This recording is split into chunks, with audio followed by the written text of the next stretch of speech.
The phone screamed at 3:07 a.m., and my screen glowed with Ethan's name just long enough to flash a preview that said, "We need to talk." The words split the night open like glass. I stared, counting the rings like heartbeats. Then the call died. Maya said, "Pick up, please," but the room swallowed the plea. A new notification slid in. A photo tagged on some rooftop. Confetti in the air, faces I didn't know. Ethan said, "It's not what it looks like," as if distance could repaint pixels.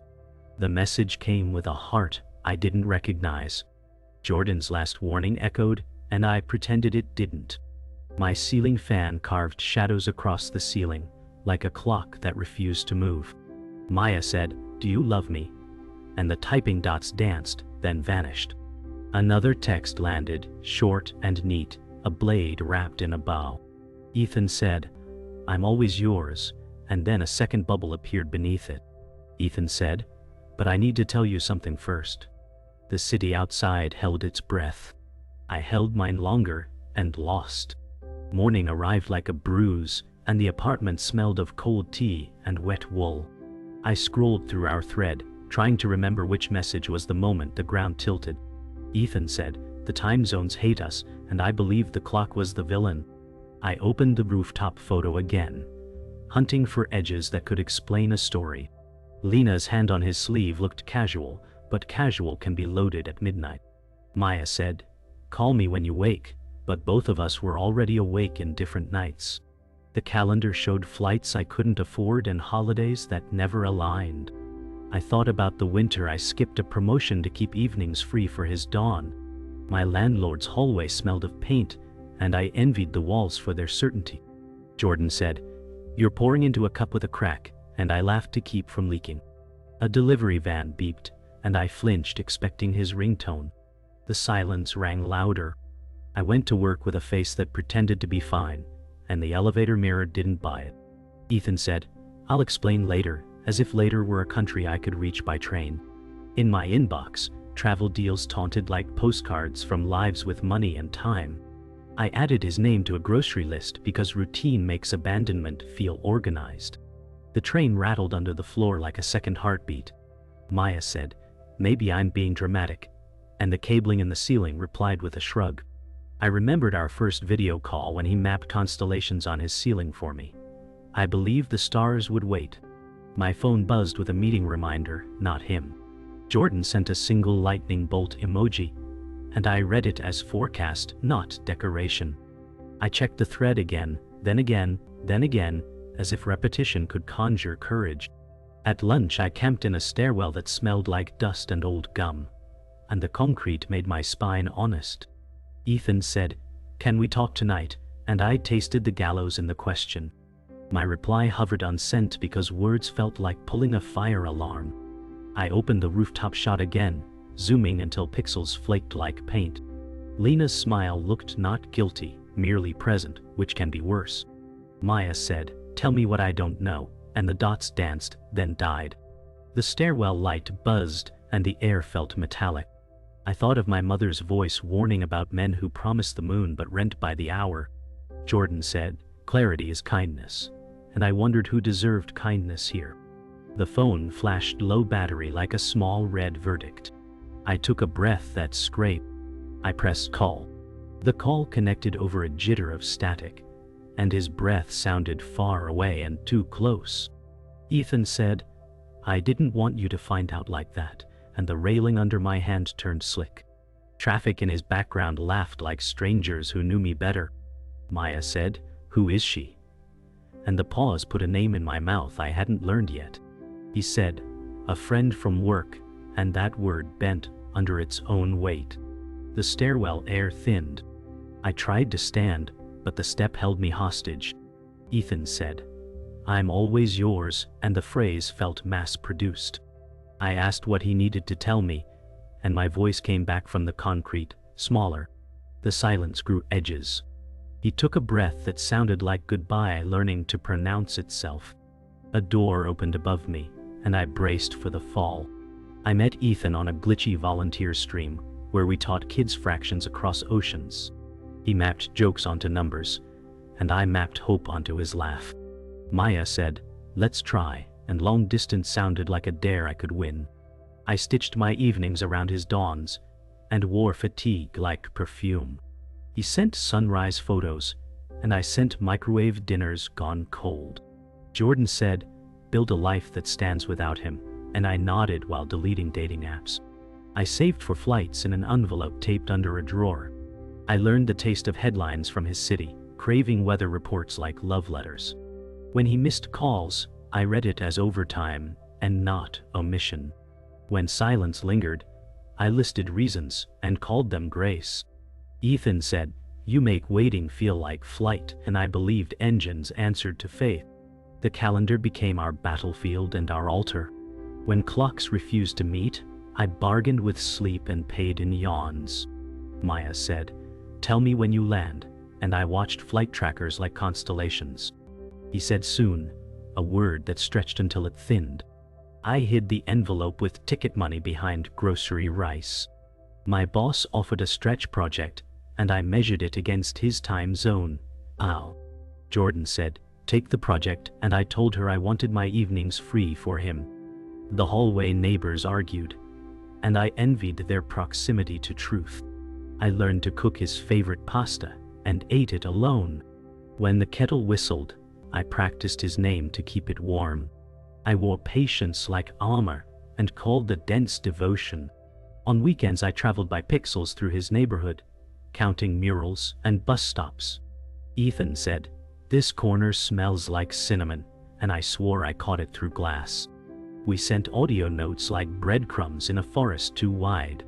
I recorded street musicians to pretend my city and his could harmonize. Maya said, "One day I'll know that corner by footsteps," and the apartment echoed. I learned the price of his rent and the names of his co-workers, filing details like charms.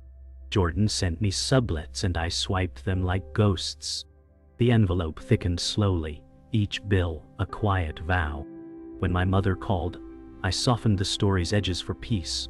He said, "I'm building something here," and I said, "Me too," while building a bridge no one else saw. Jordan became my barometer, measuring storms I named weather. She watched me trade invitations for screen time and counted the cost aloud. Jordan said, "You cancel life to audition for love," and the words hit bone.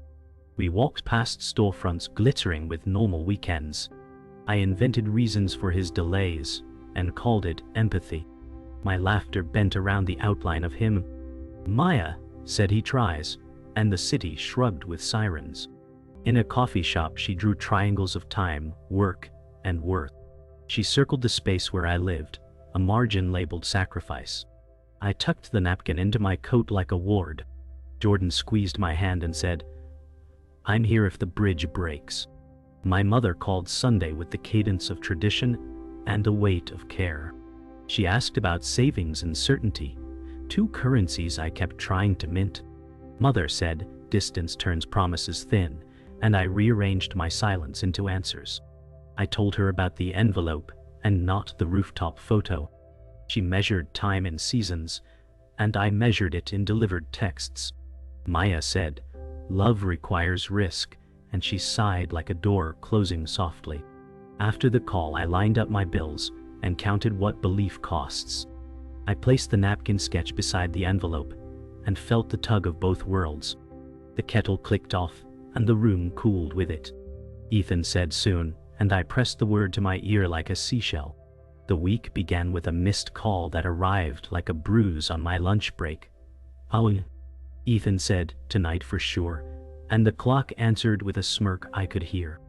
I prepped questions that sounded like forgiveness rehearsals. The office emptied into rain and I stayed, guarding a screen, saver like a lighthouse. He pushed our call once, then twice, then past midnight. Maya said, "I'm here," to a chat that showed him online and elsewhere. The rooftop photo lived under my thumb like a splinter. I counted the hours he owed me and hated the math. Jordan said, "You don't have to audition," and I laughed so I wouldn't cry. At 2 a.m., the dots blinked and died, leaving me with a glow that looked like hope and felt like static. By Wednesday, my messages read like weather reports, No one checked. Ethan said, work exploded, and I pictured confetti made of cancelled plans. I tried to match his time zone by napping in broken pieces. Coffee tasted like apologies I brewed for both of us. The envelope of cash felt heavier and more foolish each day. Maya said, "Tell me if I'm waiting for nothing," and the question rang like a bell in an empty church. He replied with a selfie and a caption that dodged the point.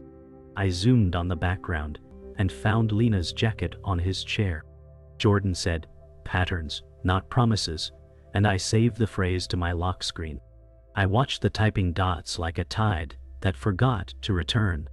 Thursday was his birthday, and my city smelled like wet coins and bus brakes. I baked a lopsided cake because celebration can be stubborn. Ethan said, "Let's FaceTime," and the promise landed like fireworks in fog. I dressed my living room in dollar store joy and angled lights for flattering truth. He missed the window, then sent a clip of a bar singing off key. I froze the frame and counted shoulders around him. Lena appeared on the edge like an echo with lipstick. Maya said, "Happy birthday," and my smile hurt where it touched bone. I blew out his candles for him and watched the smoke make shapes of doubt. The cake cooled into a lesson I would not yet learn. I tried to steady the ship with rules that sounded like grace. Maya said 2 calls a week, 1 long Sunday, and I drafted it like a treaty. He hearted the message and added a thumbs up that felt like a shrug. My hands shook as I typed the part about transparency and timing. Ethan said, "You're overthinking," and the letters cooled on the screen. I stood at the window and matched my breaths to traffic lights. Jordan said, "If you have to negotiate oxygen, the room is wrong," and I wrote it on a sticky note. I placed it over the rooftop photo and stared through paper. The kettle clicked and I let it go cold. I waited for a reply that could hold weight and not collapse. Friday delivered a package from his city, a hoodie that smelled like detergent, and almost. Ethan said, "Thought you'd like a piece of me," and the kindness cut 2 ways. I pulled it on and it fit like a borrowed alibi. The pockets were deep enough to hold a whole month of maybe. A receipt fell out with a handwritten smile I didn't recognize. Lena's name was the pickup contact, and the floor moved under me. Maya said, "Is this what friends do?" and the room answered with silence. I folded the hoodie into a square that looked like surrender. Jordan called, and I didn't pick up because truth knocks loud. I placed the square on the chair and stared until the light changed. The truth hit like a thunderclap, loud and unforgiving. Ethan's voice trembled. "I need to tell you something," and the words dropped between us like a stone sinking into the deepest silence. I braced myself, waiting for the confession, but my heart was already in pieces. I searched his face, trying to read the sincerity, but all I found was a shadow of guilt I hadn't noticed before. "I've been seeing someone," he finally said, and my world buckled. The ground I'd been standing on for months shifted violently, throwing me into a freefall of disbelief. My hands shook as I typed, "Who?" but I couldn't stop looking at his face, waiting for him to explain why my love hadn't been enough. He said Lena, and the name hit me like a punch to the gut. My breath caught, and I tried to swallow the lump in my throat. The phone went silent as I stared at the screen, trying to piece together a reality I didn't recognize. The words hung between us like a wall, and I couldn't decide whether to tear it down or collapse behind it. He apologized, his voice soft, but I couldn't bring myself to say anything back. I had been living in a story I now realized was a lie. The phone felt too heavy in my hand, its silence loud and suffocating. He asked me to understand, but I couldn't. Understanding felt like betrayal. My mind raced with questions. How long? When did it begin? Did I matter at all? He said it wasn't like I thought, that he had never meant to hurt me. But that excuse only made the wound deeper. Lena wasn't a name anymore. She was a person, someone real and present in his life. I felt the weight of her existence in every word he spoke. "Why didn't you tell me?" I finally asked, but it was more to myself than to him. His response was a weak attempt at justifying the unexplainable, and all I could do was nod, unsure of what to believe. I hung up without saying goodbye. The sudden silence in my room was louder than the conversation we'd just had. It felt like I had just fallen into a pit of despair, and there was no way to climb out. The room seemed too small, too empty, like it was suffocating me. Maya's words echoed in my head, "Don't wait for a love that only shows up when it's convenient." But I had waited for so long, for something that now felt so fragile. I looked at my phone, unable to process what had just happened. The call ended, but I was still drowning in the aftermath. Lena's presence hung over everything, like a ghost that had been there longer than I realized. My hands shook as I typed, but I couldn't seem to form the words. What was left to say? I wanted to scream, to yell at him for everything, but all I could do was sit in the dark and wonder if I had been foolish for believing in a love that had never truly been mine. The next day was a blur.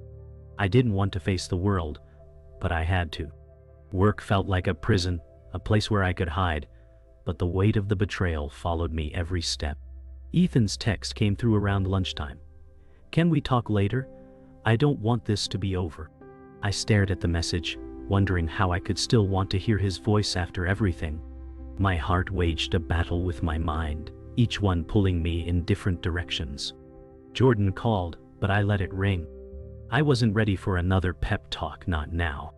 Instead, I sat at my desk, staring at the screen, pretending I could focus. I knew I couldn't keep pretending. I had already begun to break apart, piece by piece. But the hardest part was still to come. The conversation with Ethan that would force me to decide once and for all if I was willing to forgive him, or if I had finally reached the end. I met him at the park later that evening. He sat on the same bench we used to claim as ours. The leaves had turned since I last saw him here, and the air smelled like change. "I'm sorry," he said, but I didn't know if I could hear those words anymore. I had waited, trusted, loved him from a distance, and now the reality of his betrayal was a weight I couldn't bear. His eyes were pleading, but I didn't know if I could believe him anymore. "Do you love her?" I asked, and the question felt like acid on my tongue. He hesitated, and in that moment, I knew. His answer didn't matter. What mattered was the truth I had ignored for so long. He wasn't the person I thought he was. He was a stranger, and I was a fool for ever thinking otherwise. "I'm sorry," he repeated, but it didn't change anything. Nothing would ever be the same again. The air between us crackled with everything unsaid. Ethan looked at me with eyes that begged for understanding, but all I could see were the cracks in the foundation we had built. "I thought we could work through this," he said, his voice faltering like a fragile thread. I stood still, feeling the weight of the silence in my bones. "How?" I whispered, barely audible. "How can we work through something that isn't even real?" His eyes searched mine for something. Hope, forgiveness, perhaps. But I had nothing left to give. The space between us felt infinite, the distance between who we were and who we had become. "I love you," he said again, but this time it sounded rehearsed, like something he had memorized but never meant. The words landed softly, but they didn't reach me. I wasn't sure they ever had. "I can't," I replied, my voice trembling. "I can't keep pretending that this is enough." He looked away, his gaze lost, and I felt my heart shatter in a way I hadn't thought possible. Ethan stepped closer, his presence so familiar, yet so distant now. "Please," he pleaded, "don't walk away. We can fix this." His voice trembled, raw with emotion, but something inside me snapped. "What are we fixing?" I shot back, my words sharper than I intended. "You've already broken us." The tears that had been threatening to spill finally fell, but they weren't just for us. They were for everything I had sacrificed, everything I had believed. I had held on for so long, hoping that love would bridge the gap. But love, I realized, wasn't enough when trust had been shattered. "I loved you," I said, the finality in my voice clear. "I still do, but I can't live in the shadow of your lies." He opened his mouth to respond, but I couldn't hear it. My decision was made, and no words would change it. I turned and began to walk away, my heart aching with every step. I didn't look back as I walked away. Each step felt like a battle, but it was one I had to win. When I reached the street corner, my phone buzzed with a message from Ethan. "I'll always love you." I didn't read it. The words were nothing now but empty promises. My phone buzzed again, but I let it go. I didn't need his words anymore. I needed to rebuild. The city around me moved like it always did, oblivious to the devastation inside me. I found a cafe nearby and sat alone, letting the hum of the world wash over me. Maya had always told me to live for myself, but I had never truly understood what that meant until now.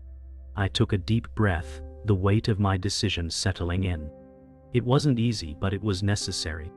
I was no longer the person I was when I walked into that park. And that was the hardest thing to admit. The next morning, the world felt quieter. I woke up with a sense of finality that I hadn't anticipated.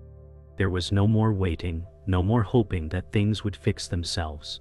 I had let go of a love that I thought I could never live without. I walked through my apartment touching objects that had once felt like milestones in my life with Ethan. The photo on the wall, the coffee mugs we'd picked out together, the empty space where his suitcase used to be.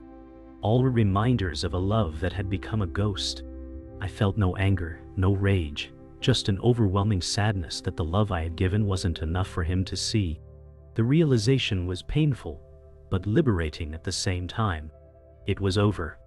Ethan had made his choices, and I had to make mine. I couldn't change him, but I could change me. I could move on. The days that followed were quieter, but not as empty as I feared. I learned that time doesn't heal, but it teaches you to live around the pain. I kept moving forward, one step at a time. Every once in a while, I'd think of Ethan and wonder if he ever thought of me. But the truth was, it didn't matter. I had learned to carry the weight of my own heart, no longer relying on someone else to hold it for me. I began to build my own life again, brick by brick, without waiting for him to come back. The idea of forgiveness seemed far off, but I knew one day it might be possible. For now, I focused on what I could control, and that was enough. I stood on the rooftop of my building one evening, looking out over the city, the cool wind on my face. And for the first time in months, I felt free. A month had passed, but it felt like a lifetime. The edges of my grief had softened, but the ache was still there, deep and steady. I went to work every day, pretending to be fine, but each morning felt like walking through a fog. Ethan's name had not appeared on my phone since that final goodbye. The days stretched out before me like an empty horizon, and I couldn't tell if I was healing or just learning to live with the emptiness. Maya kept checking in, always asking if I was okay. I kept saying I was, but the truth was that I had no idea what okay felt like anymore. In the quiet moments of the evening, I would find myself staring at the city skyline, wondering if he was thinking of me too. But I knew it didn't matter. I had to stop waiting. I had to find a way to fill the space he left behind. Slowly, piece by piece, I started to reclaim my life. It wasn't easy. It wasn't quick. But it was mine again. I started taking walks in the park again, something I hadn't done in months. The fresh air felt like a gentle reset. There were moments when I caught myself smiling at strangers, and it felt foreign but good. I had almost forgotten what it felt like to be present, to live for myself instead of waiting for someone else. I began to rediscover small joys, books I had set aside, music I had ignored, and the freedom to make choices without considering someone else's schedule or needs. Maya was right all along. Love wasn't about waiting for someone to come back. It was about finding peace in the present, in the moments we could control. As the days grew longer, I found myself laughing more, connecting with friends, and allowing myself to hope again. For the first time in a long while, I wasn't afraid of what tomorrow might bring. I was just living, and that felt like a victory. A few weeks later, I ran into Ethan at a cafe. It was unexpected, jarring even, but I didn't feel that surge of emotion I had feared. I looked at him, really looked at him, and realized how much he had changed. His eyes weren't the same. They were distant, like he was carrying his own version of regret. "Hey," he said quietly, standing in front of me. For a moment, neither of us knew what to say. The years of history between us, the love, the pain, all of it seemed like a lifetime ago. He apologized again, and this time I heard the sincerity in his voice. But something inside me had shifted. I wasn't angry anymore. I wasn't sad. I was just indifferent. The person I had once been with him no longer existed, and the future I had imagined with him seemed like a dream that never came true. I nodded, smiled, and told him it was good to see him. Then I walked away, leaving him standing there, unsure of what to do with the pieces of us that remained. That encounter marked the last chapter of a book I had been reading for far too long. From that day forward, I no longer waited for Ethan to come back or for the past to rewrite itself. I began to embrace the idea of moving forward, not because I had to, but because I wanted to. My life wasn't about holding on to what was no longer there. It was about embracing the future, the unknown, and the possibility of something new. I spent more time with friends, I started to travel, and I took up hobbies that had been pushed aside for too long. Slowly, I became the version of myself I had forgotten about. The one who was strong, independent, and full of possibility. And in that process I found something even more powerful than love: freedom. I wasn't waiting anymore. I was living. As the months went by, I realized something I hadn't before. I didn't need closure from Ethan. I didn't need him to fix anything or explain away the pain. What I needed was to give myself the freedom to move forward, to heal without his permission. I had spent so much time waiting for him to come back, to make things right, that I had forgotten what it meant to make things right for myself. And in the process, I had rediscovered the most important thing of all: my own worth. Love wasn't about holding on or forcing a story to fit. It was about letting go when it was time and trusting that life would continue, with or without the people we once thought we couldn't live without. I didn't know what the future held, but I was ready to meet it with open arms. No more waiting. No more hesitation. Just living, fully and completely. It was a late evening when I finally received a message. A simple text, one that didn't say much, but said enough. "I miss you." I stared at the screen, the words burning through the numbness I had wrapped around myself. I had spent so many months pretending I didn't care, burying the pain in late-night walks, new hobbies, and empty conversations. But now, those 3 words felt like a jolt of electricity, waking something inside me I wasn't sure was still alive. Ethan's name had been a ghost in my life for so long, and yet here it was, alive and well, pulling me back into a past I had tried so hard to leave behind. I sat with it, this strange mixture of longing and closure, wondering what this message meant. Did he mean it? Or was it another echo of a love that never truly left? I didn't respond immediately. For the first time in a long time, I didn't know what to say. What do you say to someone who left a hole in your heart, only to come back and ask for another chance? The silence stretched on for what felt like hours. I walked around my apartment, my feet carrying me on a path I knew well, yet everything felt different now. Ethan's message hovered in the air, louder than the hum of the city outside. I found myself retracing our history, the good and the bad, the promises and the betrayals. I wondered if I could ever look at him the same way again. Could I trust him after everything? Could I open my heart to him again, knowing the pain he had caused me? The decision weighed on me, but the truth was, I had already made up my mind. I had to let go, even if it hurt. I had learned the hard way that love was not enough when it came with strings attached, and no matter how much I missed him, no matter how many nights I replayed our memories, I could not return to the past. The only way forward was to let go of what wasn't mine. I took a deep breath, let the message go unanswered, and turned away from the past. Days passed. The message still sat there unopened. Life continued, and so did I. Slowly, I began to rebuild myself, piece by piece. I had learned that healing wasn't linear. It was full of starts and stops, quiet moments of peace followed by sudden waves of grief. But through it all, I felt a shift in myself. I wasn't the same person I had been when I first met Ethan. I wasn't the same person I had been when I was waiting for him to come back. I had become someone new, someone stronger, someone who knew her worth. I started writing again, taking up the things I had put aside in the chaos of my past. I focused on the relationships that mattered, the ones that didn't come with pain, the ones that were built on trust and honesty. For the first time in months, I felt truly free. I wasn't waiting for a message. I wasn't waiting for him. I was living for myself, and that felt like enough. A year passed. Time, in its strange way, had healed the wounds I thought would never close.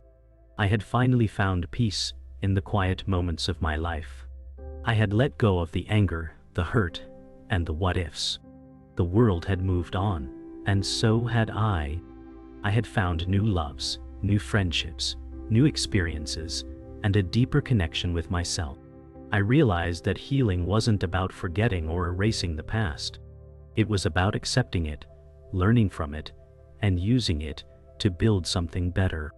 And somewhere along the way, I learned that I didn't need Ethan's love to define my worth. I had always been enough. One day, while scrolling through old photos, I came across a picture of Ethan and me, smiling, carefree. I didn't feel sadness when I looked at it.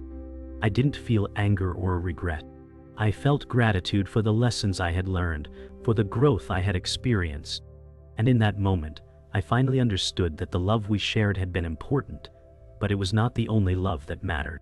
The love I had for myself was enough. The last time I saw Ethan, it was a chance encounter in a bookstore. It had been years, and yet, in some strange way, it felt like no time had passed.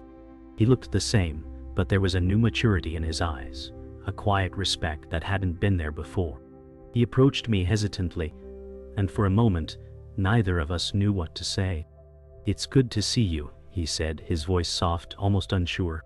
I smiled and nodded, my heart no longer carrying the weight of our past. "It's good to see you too," I replied, my voice steady, calm. And that was it. No more questions, no more unresolved feelings. Just two people who had shared a piece of their lives and had moved on. As he walked away, I realized that this was the closure I had needed all along. The chapter was over, and for the first time in years I felt free.